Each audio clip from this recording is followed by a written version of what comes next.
Hi guys, ಎಲ್ರಿಗೂ ನಮಸ್ಕಾರ. ಎಲ್ರು ಹೇಗಿದ್ದೀರಾ? ಎಲ್ರು ಚೆನ್ನಾಗಿದ್ದೀರಾ ಅಂತ ಭಾವಿಸ್ತಾ ಲಚ್ಚಿ ಸುನಿಲ್ ಯೂಟ್ಯೂಬ್ ಚಾನಲ್ಗೆ ನಿಮ್ಮೆಲ್ಲರಿಗೂ ಸ್ವಾಗತ. ಹಾಗೆ ಫಸ್ಟ್ ಟೈಮ್ ನನ್ನ ಚಾನಲ್ನ ನೋಡ್ತಾ ಇದ್ರೆ ಪ್ಲೀಸ್ ಸಬ್ಸ್ಕ್ರೈಬ್ ಮಾಡ್ಕೊಳ್ಳಿ. ಈ ವಿಡಿಯೋ ಇಷ್ಟ ಆಗಿದ್ರೆ ಲೈಕ್ ಮಾಡೋದನ್ನ ಮರಿಬೇಡಿ. ಹಾಗೆ ಹೇಗೆ ಅನ್ನಿಸ್ತು ಅಂತ ನನಗೆ ಕಮೆಂಟ್ ಬಾಕ್ಸಲ್ಲಿ ಕಮೆಂಟ್ ಮಾಡಿ. ನಾನು ಇವತ್ತು ಮಾಡ್ತಿರುವಂಥ ರೆಸಿಪಿ ನೀವು ನೋಡ್ತಾ ಇರ್ಬೋದು, ತುಂಬಾ ಟೇಸ್ಟಿ ಆಗಿರುವಂಥದ್ದು ಫಿಶ್ ಫ್ರೈ ಹೇಗೆ ಮಾಡೋದು ಅಂತ ನೋಡೋಣ. ಮತ್ತೆ ಆ ಫಿಶ್ ಯಾವುದು ಫಿಶ್ ಅಂತ ಕೂಡ ನೋಡೋಣ.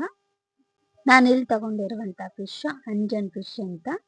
ಇದನ್ನ ಸ್ವಲ್ಪ ಉಪ್ಪು ಹಾಕೊಂಡು ನೀಟಾಗಿ ವಾಶ್ ಮಾಡಿ ತಗೊಂಡಿದ್ದೀನಿ. ನೋಡಿ, ಈ ಥರ ಸ್ಲೈಸ್ ಆಗಿ ಕಟ್ ಮಾಡ್ಕೊಂಡಿರ್ಬೇಕು. ವಾಶ್ ಮಾಡಿಕೊಂಡು ಎತ್ತಿಟ್ಕೊಂಡಿದ್ದೀನಿ. ಇದಕ್ಕೆ ಬೇಕಾಗಿರುವಂಥ ಮಸಾಲೆ ಪದಾರ್ಥಗಳು ನೋಡೋಣ. ಜೀರಿಗೆ 1 ಸ್ಪೂನ್ ತಗೊಂಡಿದ್ದೀನಿ, ಕಾಳು ಮೆಣಸು 1 ಸ್ಪೂನ್, ಹಾಗೆ ಕರಿಬೇವಿನ ಸೊಪ್ಪು 1 ಕಡ್ಡಿಯಷ್ಟು. ನಾನಿಲ್ಲಿ 2 ಥರ ಒಣಮೆಣಸಿನ್ಕಾಯಿ ತಗೊಂಡಿದ್ದೀನಿ, ಒಂದು ಗುಂಟೂರು ಮೆಣಸಿನ್ಕಾಯಿ ಮತ್ತು ಬ್ಯಾಡಗಿ ಮೆಣಸಿನ್ಕಾಯಿ. ಸ್ವಲ್ಪ ಕಲರ್ಗೋಸ್ಕರ ನಾನು ಬ್ಯಾಡಗಿ ಮೆಣಸಿನ್ಕಾಯಿನ ತಗೊಂಡಿದ್ದೀನಿ. ಅದಕ್ಕೆ ಎಷ್ಟು ಬೇಕೋ ನೋಡ್ಕೊಂಡು ಹಾಕ್ಕೋಬೇಕಾಗುತ್ತೆ. ಅದನ್ನು ನಾನು ಬಿಸಿನೀರಲ್ಲಿ ನೆನೆಸಿ 5 ನಿಮಿಷ ಆಮೇಲೆ ತಗೊಂಡಿದ್ದೀನಿ. ನೋಡಿ, ಈ ಥರ ಬಿಸಿನೀರಲ್ಲಿ ಇದನ್ನು ನೆನೆಸ್ಕೊಂಡ್ರೆ ಈ ಥರ ನೀರು ಕೂಡ ಬಿಟ್ಕೊಂಡಿರುತ್ತೆ. ಒಂದು 5 ನಿಮಿಷದವರೆಗೂ ಮಾತ್ರ ನಾನು ನೆನೆಸಿಟ್ಕೊಂಡಿದ್ದೆ. ಇವಾಗ ನಾನು ಎಲ್ಲ ಪದಾರ್ಥಗಳನ್ನು ರುಬ್ಕೊಳ್ಳೋಕ್ಕೆ ಹಾಕ್ತಾ ಇದ್ದೀನಿ. ವಿಡಿಯೋ ಕೊನೆವರೆಗೂ ನೋಡಿ, ಅಲ್ಲಿವರೆಗೂ ಈ ರೆಸಿಪಿ ಫುಲ್ ಯಾವ ಥರ ಮಾಡೋದು ಅಂತ ಗೊತ್ತಾಗಲ್ಲ. ಅರ್ಧ ಬರ್ಧ ಸ್ಕಿಪ್ ಮಾಡಿದ್ರೆ ರೆಸಿಪಿ ಕೂಡ ಅರ್ಥ ಆಗಲ್ಲ. ಈಗ ನಾನು ಇದಕ್ಕೆ 2 ಇಂಚಷ್ಟು ನಾನು ಹುಣಸೆ ಹಣ್ಣು ತಗೊಂಡಿದ್ದೀನಿ. ಹಾಗೆ ಒಂದು ಅರ್ಧ ಸ್ಪೂನಷ್ಟು ಅರಿಶಿನ ಪುಡಿನ ಇದಕ್ಕೆ ಹಾಕೊಂಡಿದ್ದೀನಿ.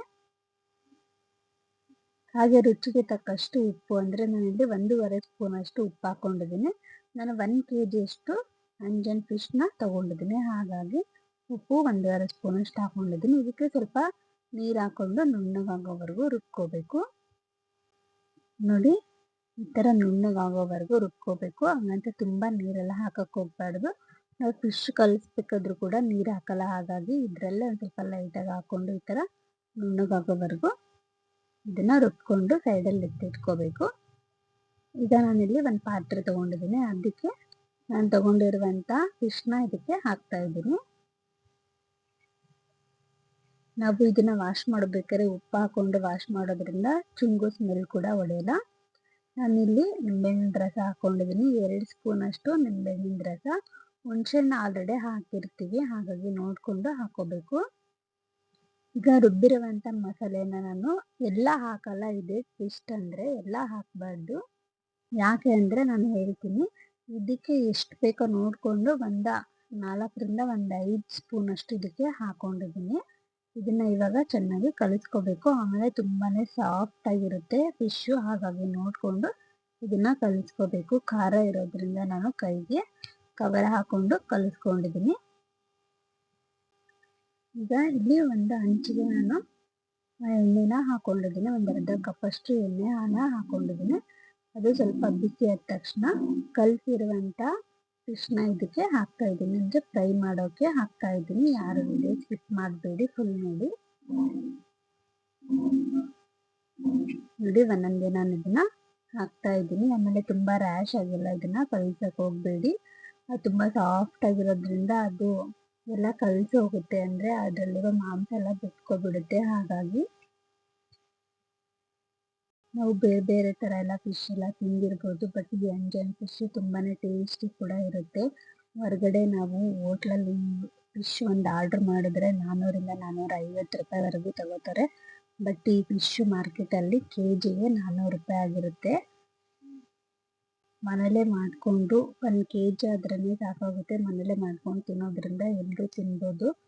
ಇದನ್ನು ಹೋಟ್ಲಲ್ಲಿ ಒಬ್ಬರು ಮಾತ್ರ ತಿನ್ನೋಕ್ಕಾಗುತ್ತೆ. ಅದು ಒಂದು ಫಿಶ್ಗೆ 400ರಿಂದ 450 ರೂಪಾಯಿವರೆಗೂ ನಾವು ಕೊಡಬೇಕಾಗುತ್ತೆ.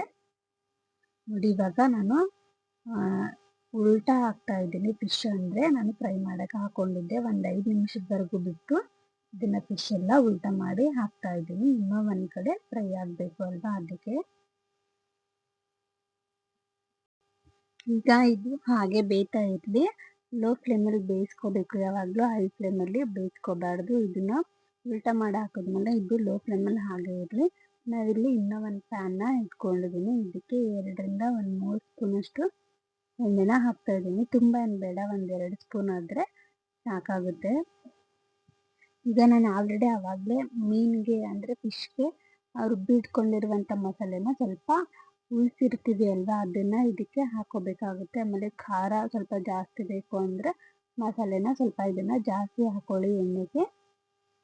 ನಾನಿಲ್ಲಿ 2 3 ಸ್ಪೂನಷ್ಟು ಹಾಕ್ಕೊಂಡಿದ್ದೀನಿ. ಇಲ್ಲಿ ನಾನು ತೋರಿಸಿರುವಂಥ ಒಂದು 5ರಿಂದ 6 ಫಿಶ್ಗೆ ಇಷ್ಟು ಮಸಾಲೆನ ಬೇಕಾಗುತ್ತೆ. ಈ ಥರ ಎಣ್ಣೆಯಲ್ಲಿ ಫ್ರೈ ಮಾಡ್ಕೊಂಡಿದ್ಮೇಲೆ ಇದಕ್ಕೆ ಸ್ವಲ್ಪ ಲೈಟಾಗಿ ನೀರು ಹಾಕ್ಕೊಂಡಿದ್ದೀನಿ. 2ರಿಂದ 3 ಸ್ಪೂನಷ್ಟು ನೀರು ಹಾಕ್ಕೊಂಡಿದ್ದೀನಿ. ಮತ್ತೆ ಬೇಕು ಅಂದರೆ 2 ಸ್ಪೂನಷ್ಟು ಮತ್ತೆ ಹಾಕ್ತಾ ಇದ್ದೀನಿ. ಸ್ವಲ್ಪ ತೆಳುವಾಗಿ ಇದ್ದರೆ ಫಿಶ್ ಎಲ್ಲ ಸ್ವಲ್ಪ ಫ್ರೈ ಆಗೋವರೆಗೂ ಇರಬೇಕು. ಹಾಗಾಗಿ ಮತ್ತೆ 2 ಸ್ಪೂನಷ್ಟು ನೀರನ್ನ ಹಾಕ್ಕೊಂಡಿದ್ದೀನಿ. ಇದನ್ನು ಒಂದು 10 ಸೆಕೆಂಡ್ವರೆಗೂ ಈ ಥರ ಕೈ ಆಡಿಸ್ತಾ ಇರಬೇಕು.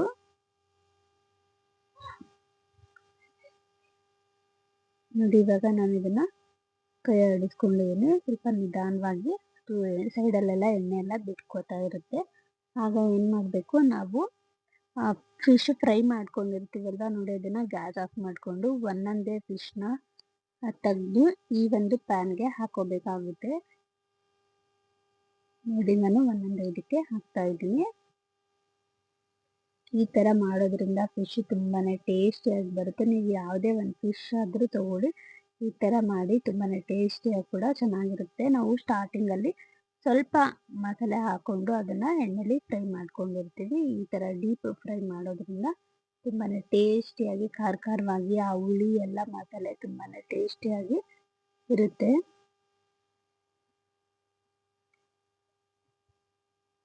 ಈಗ ಫಿಶ್ ಎಲ್ಲ ಹಾಕಿದ್ಮೇಲೆ 1 ನಿಮಿಷದವರೆಗೂ ಇದನ್ನು ಹೀಗೆ ಲೋ ಫ್ಲೇಮಲ್ಲಿ ಬಿಡಬೇಕು. ಆಮೇಲೆ 1 ನಿಮಿಷ ಆದಮೇಲೆ ನಾವು ಇದನ್ನು ಮತ್ತೆ ಉಲ್ಟಾ ಮಾಡಿಕೊಂಡು ಆವಾಗ 1 ನಿಮಿಷ ಮತ್ತೆ ಬಿಡಬೇಕಾಗುತ್ತೆ. ನೋಡಿ, ಇವಾಗ ಫಿಶ್ ಎಲ್ಲ ತಿರುಗಿಸಿ ಹಾಕ್ತಾ ಇದ್ದೀನಿ. 1 ನಿಮಿಷದವರೆಗೂ ನಾವು ಇದನ್ನು ಫ್ರೈ ಮಾಡ್ಕೋಬೇಕು ಅಷ್ಟೇ. ಯಾಕಂದರೆ ನಾವು ಸ್ವಲ್ಪ ನೀರು ಹಾಕ್ಕೊಂಡು ಮಸಾಲೆಗೆ ಫ್ರೈ ಮಾಡ್ಕೊಂಡಿರ್ತೀವಲ್ವ, ಆ ರಸ ಎಲ್ಲ ಚೆನ್ನಾಗಿ ಫಿಶ್ಗೆ ಹೀರ್ಕೊಳ್ಳುತ್ತೆ. ಹಾಗಾಗಿ ಆಲ್ರೆಡಿ ಫ್ರೈ ಮಾಡಿ ನಾವು ಹಾಕಿರೋದ್ರಿಂದ ತುಂಬ ಹೊತ್ತೇನು ಬೇಯಿಸ್ಕೊಳಕ್ ಬೇಕಾಗಲ್ಲ. ತುಂಬ ಸಾಫ್ಟಾಗಿ ಕೂಡ ಇರುತ್ತೆ ಫಿಶ್ಶು. ನೀವು ನೋಡ್ತಾ ಇರ್ಬೋದು ಎಷ್ಟು ಚೆನ್ನಾಗಿ ರೆಡ್ ಆಗಿದೆ ಅಂತ. ನಾವು ಯಾವುದೇ ಕಾರಣಕ್ಕೂ ಇದಕ್ಕೆ ಕಲರ್ ಕೂಡ ಯೂಸ್ ಮಾಡಿಲ್ಲ. ನಾವು ಹಾಕಿರುವಂಥ 2 ಥರ ಮೆಣಸಿನ್ಕಾಯಲ್ಲಿ ಕಲರ್ ಕೂಡ ಇರುತ್ತೆ ಅಲ್ವಾ, ಗುಂಟೂರು ಮೆಣಸಿನ್ಕಾಯಿ ಮತ್ತು ಬ್ಯಾಡಗಿ ಮೆಣಸಿನ್ಕಾಯಲ್ಲಿ. ಹಾಗಾಗಿ ಟೇಸ್ಟ್ ಕೂಡ ತುಂಬಾ ಸೂಪರಾಗಿ ಅದ್ಭುತವಾಗಿರುತ್ತೆ. ಉಳಿದಿರುವಂಥ ಸೈಡಲ್ಲಿರುವಂಥ ಎಲ್ಲ ಮಸಾಲೆನ ನಾವು ಫಿಶ್ಗೆ ಹಾಕೋಬೋದು. ಆಮೇಲೆ ನಾನು ಮಸಾಲೆ ಎಲ್ಲ ಹಾಕಿ ಕಲಿಸಿದ್ಮೇಲೆ ಒಂದು 10 ನಿಮಿಷದವರೆಗೂ ಕೂಡ ಇದನ್ನು ಬಿಟ್ಟಿಲ್ಲ. ಕಲಿಸಿದ ತಕ್ಷಣ ಹಾಗೆ ಹಾಕಿದ್ದೀನಿ. ಟೇಸ್ಟ್ ಮಾತ್ರ ತುಂಬಾ ಸೂಪರಾಗಿತ್ತು. ನಾನು ಇದನ್ನು ಫಸ್ಟ್ ಟೈಮ್ ಕೂಡ ಮಾಡಿದ್ದೆ. ಟೇಸ್ಟ್ ಮಾತ್ರ ತುಂಬ ಸೂಪರಾಗಿ ಬಂದಿದೆ. ನೀವು ಕೂಡ ಟ್ರೈ ಮಾಡಿ ನೋಡಿ. ಇವಾಗ ಸೈಡಲ್ಲೆಲ್ಲ ಎಣ್ಣೆ ಬಿಟ್ಕೊಂಡಿದೆ. ಇದನ್ನು ಇವಾಗ ನಾನು ಗ್ಯಾಸ್ ಆಫ್ ಮಾಡ್ಕೋತೀನಿ. ಈಗ ಇದನ್ನೆಲ್ಲ ಒಂದು ತಟ್ಟೆಗೆ ಸರ್ವ್ ಮಾಡಿಕೊಂಡು ಅನ್ನದ ಜೊತೆ ಅಥವಾ ಚಪಾತಿ ರೊಟ್ಟಿ ಯಾವುದ್ರ ಜೊತೆಗಾದರೂ ತಿನ್ಬೋದು, ಅಥವಾ ಹಾಗೆ ಕೂಡ ತಿನ್ಬೋದು. ಅದರಲ್ಲಿರುವಂಥ ಚಟ್ನಿ ಇತ್ತು ಅಂದರೆ ಮಸಾಲೆ ಇತ್ತು ಅಂದರೆ ಅನ್ನದ ಜೊತೆ ತುಪ್ಪ ಹಾಕೊಂಡು ತಿಂತಾ ಇದ್ರೆ ತುಂಬಾ ಸೂಪರಾಗಿರುತ್ತೆ. ನಿಮಗೆ ಈ ವಿಡಿಯೋ ಇಷ್ಟ ಆಗಿದೆ ಅಂತ ತಿಳ್ಕೊತೀನಿ. ಇಷ್ಟ ಆಗಿದ್ರೆ ಒಂದು ಲೈಕ್ ಕೊಡಿ, ಶೇರ್ ಮಾಡಿ, ಹಾಗೆ ಹೇಗೆ ಅನ್ನಿಸ್ತು ಅಂತ ಕಮೆಂಟ್ ಮಾಡಿ. ಇನ್ನೂ ಸಬ್ಸ್ಕ್ರೈಬ್ ಮಾಡ್ಕೊಂಡಿಲ್ಲ ಅಂತ ಅಂದರೆ ಪ್ಲೀಸ್ ಸಬ್ಸ್ಕ್ರೈಬ್ ಮಾಡ್ಕೊಳ್ಳಿ. ಸಬ್ಸ್ಕ್ರೈಬ್ ಮಾಡಿಕೊಂಡು ನೋಡ್ತಾ ಇರೋದು ತುಂಬಾ ಥ್ಯಾಂಕ್ಸ್.